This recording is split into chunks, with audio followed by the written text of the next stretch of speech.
Finally, we've made it to the end of 2020, a year which has seen our lives being turned upside down, with everything being forced online while the virus took hold across the world, and a year where tensions in society seem to reach fever pitch. For many, this has been a tough year, and we look onto the new year with hope that things will be returning to normality. But is that what we really want? Normality? Do we really just want to return to the grind of going to school, work, college, and coming back home and just going through the motions? Is that really what brings us fulfillment? Do we really want to conform ourselves to a reality that over 80% of New Year's resolutions fail by the end of January? How can we be different this new year? To really excel in our studies, to start that business or that passion project, or to increase our faith. Hey friends, welcome back to the channel. My name is Rohan. I'm a second year medical student studying at Cambridge University. As you can guess, this video is about New Year's and how we can maximize our chances of succeeding in seeing tangible improvements in our own lives. I'm sure you're all familiar with that feeling of ambition when the clock strikes midnight on the 1st of January and how you promise this year is going to be different, and as the saying goes, new year, new you, and only then by the third week of January to start staring down the barrel with piling deadlines and habit building all but forgotten, and that feeling that you've taken 3 steps forward but 4 steps back since the start of January. The main thing to realize is that the so-called motivation we get at New Year is fleeting. A short burst of mental willpower, similar to the nitro boost in car racing games. Those good at video games will be careful to use this nitro boost in the most efficient way to increase their chances of winning the race. In the same way, we need to harness this motivation and set up systems so further down the line, when motivation will inevitably fall, we will be able to keep persisting with our long-term goals. In this video, we're going to talk through some of the simple actions and perspectives we can take to increase our chances of sticking to our long-term goals. There are timestamps in the description box below, so let's get started.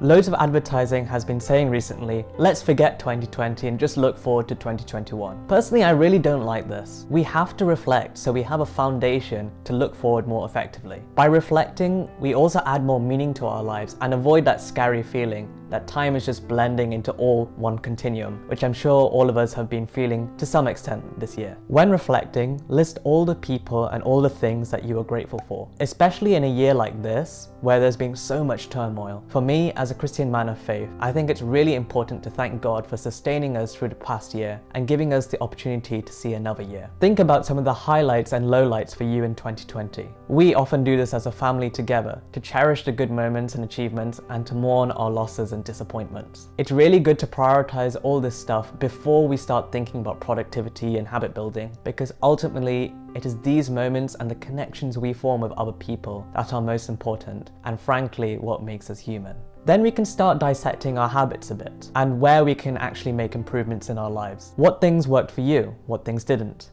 What were the main things holding you back from achieving your goals? I think it's really good to write this stuff down somewhere, or maybe even make a reflection document. You can split this into different domains of your life. So for me, I think I have studies, faith, fitness, relationship, business, which is a new one, and any other habits as my categories. For each category, I have noted what I accomplished in the previous year, and then I've set goals for the next year. When setting goals, be sure to start small and realistic, but also note down a few stretch goals where if you think that if you really put your heart, mind and soul into it, you think you could accomplish. The thing with goals is that they're meaningless unless you have a plan about how you're actually going to achieve them. For example, if your goal is to get to 100 consecutive push-ups, which is one of mine, what steps do you have to take to make this a reality? Are you going to do specific exercises you need to strengthen your muscles? How often will you be training? Do you have a coach, or do you need to have advice from someone who's stronger than you? For these big goals, it's really helpful to break them down into weekly goals so you actually have something realistic and doable to be shooting for. So for example, with my push-ups, I want to be increasing the number of push-ups I can do by just 2 every week. Alright, so now that we've reflected on the previous year and set some realistic targets with plans on how to achieve them, we need to think about what systems we're going to adopt and how we can design our environment to nudge us into following through with our plans.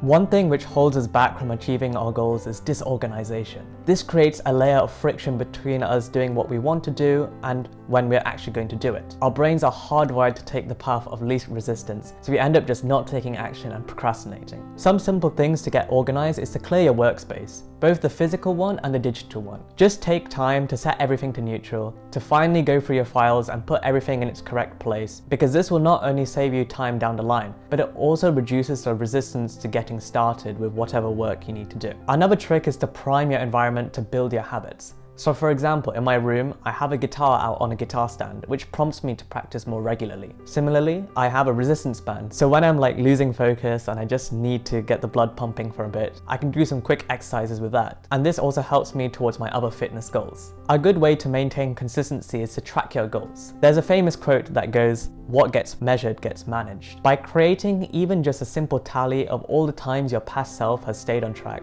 this creates motivation for you to continue on that journey towards your goals. This idea is covered in the book Motivation is a Myth, where Haddon says that motivation isn't the spark.